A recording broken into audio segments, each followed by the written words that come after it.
Are you fortunate enough to have published family histories for your ancestors?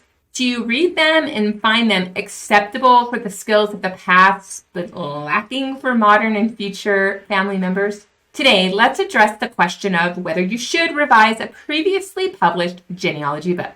Howdy, welcome to Write Your Family History. If you're new here, I'm Devin Noel Lee, a published family history author who wants you to learn how to quickly write non-boring family histories to share your legacy with your loved ones.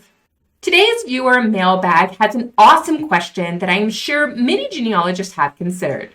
Barb Lee writes, I have quite a few written histories by ancestors, all now deceased, and I'd like to publish or otherwise share them. Most have grammar and spelling errors. A couple of them contain family stories that have since been proven to be incorrect. The grammar spelling errors aren't the real concern for me. The factual errors in the narrative are. I find myself torn between wanting to leave them as is in honor of their work and making corrections. How would you recommend handling this? To make this question more applicable to more people, let's consider why you might want to revise a previously published genealogy. Add source citations to published books that lack them. Correct grammatical errors. Correct errors in relationships and identity. Correct disproven family stories. Tell a more complete and exciting story about family members. There might be other situations that come to mind. Let me know in the comments sections the ones you're thinking of. If you want to correct for lack of citations or grammatical errors, be like Barb and don't let that concern you. Meanwhile, don't bother updating the previously published family histories. Instead, build your family tree online and use citation. You can link to the published genealogies as part of those citations. Just don't rely on the uncited sources.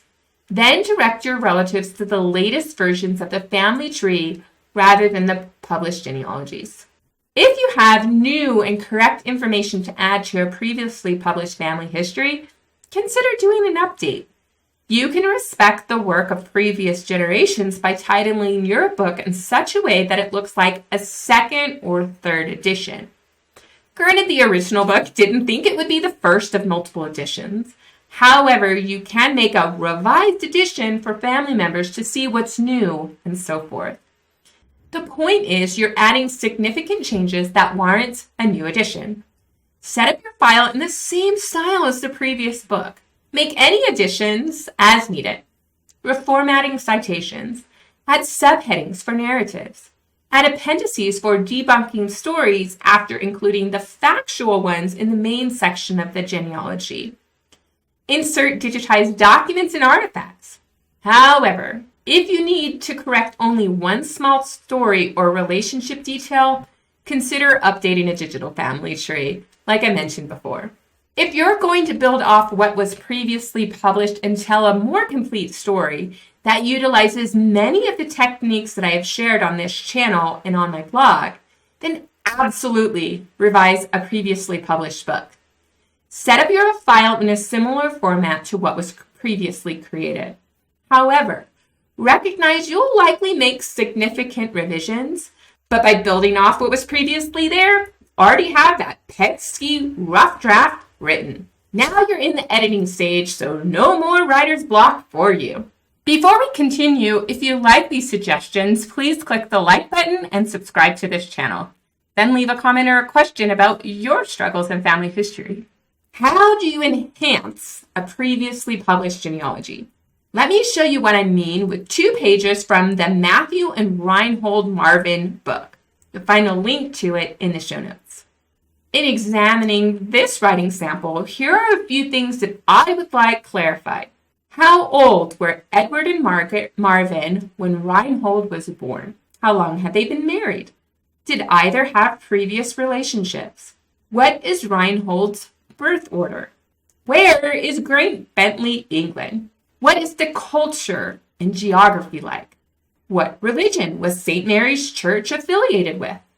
What historical events were taking place in this time period? Was it a peaceful time in England? Who was on the throne? Where is Lyme, Connecticut?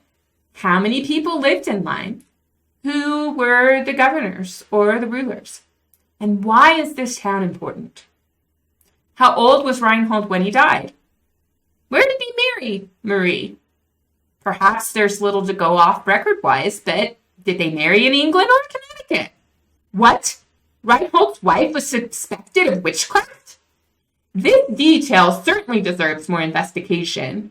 Lyme is in Salem. Do you mean the Salem witch trials were more widespread than people believed?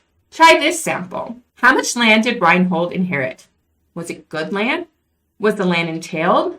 Were there tenant farmers associated with the land? How far apart are the two towns from Great Bentley? John Turner and Reinhold were overseers.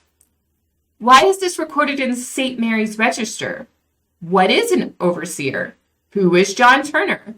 Who are these additional men mentioned? What are all the church positions listed? What was a church warden? Regarding the 1636 tax, what is the tendridge hundred? How much are 2 shillings and 6 pence worth? Why was this tax unpopular? And so on and so forth. Notice how many details need further explanation in these 2 brief paragraphs published in a previously created genealogy. If you critically analyze what was written previously and expand on the stories, I fully support you revising the genealogies published in the past. Have fun and let me know how it goes. If you have questions about writing your family history, be sure to leave them in the comments section of this video or send them to me via the form on the Family History Fanatics website.